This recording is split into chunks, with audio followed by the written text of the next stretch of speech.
The Durham probe is now looking into the Clinton campaign. This is a moment that I think a lot of us really have been waiting for.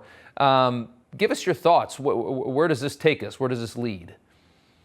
Well, I can't tell exactly. I mean, I know what I found, and if they're there, I would be very delighted. I mean, the fact is that the Clinton campaign did all the things that they falsely accused Donald Trump of and investigated him for 4 years. In other words, she paid foreign operatives in order to develop not just negative information, but false information on her opponent. And that's exactly, Russian collusion. It would involve Russian collusion, Ukrainian collusion, and a few other countries. And that was money that came directly from her campaign. She also destroyed numerous documents involving that, which is an obstruction of justice. She made false statements on any number of occasions. And we know that she destroyed evidence. What was it? 32 or 33,000 emails Yeah.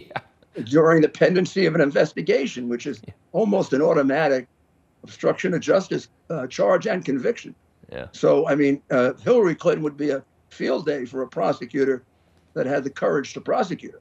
It seems like maybe this one does. There are concerns of a potential conflict of interest here in this case, as Igor Danchenko, who is like the main figure that contributed to the dossier, his attorneys work at a law firm that also employs an attorney who represents the 2016 Clinton campaign and former employees of that campaign in matters before this special counsel. Explain why this is a concern. Tell us why this is a problem, potentially.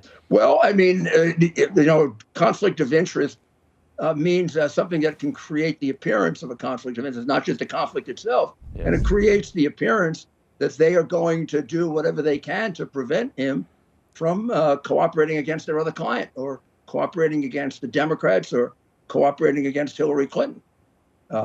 It's a strange situation where here you have someone obviously charged in order to put pressure on him to see if he has relevant evidence against Clinton and various Democrats.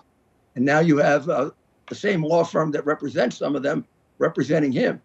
I would say that's a pretty significant conflict, but not unusual with the Clintons. Their entire career has been one of criminality, conflict.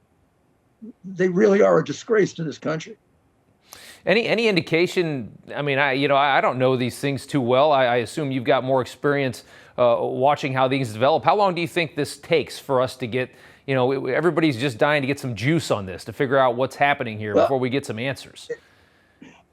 I mean, I'm glad that he's doing what he's doing. I'm completely perplexed that it's taken this long. All right. I mean, the evidence of Clinton criminality, like the evidence of Biden criminality, is all I have to do is pick it off the tree. I mean, the documents are there. They're in the possession of the FBI. Yeah. They've been in the possession of the FBI for anywhere from 2 to 3 years. So there's no reason for the delay. Right. The documents in order to put indictments together are presently in the possession of the FBI and the Department of Justice. And they've been there for 2 years. And the hard drive merely just made the cases stronger. They were already there.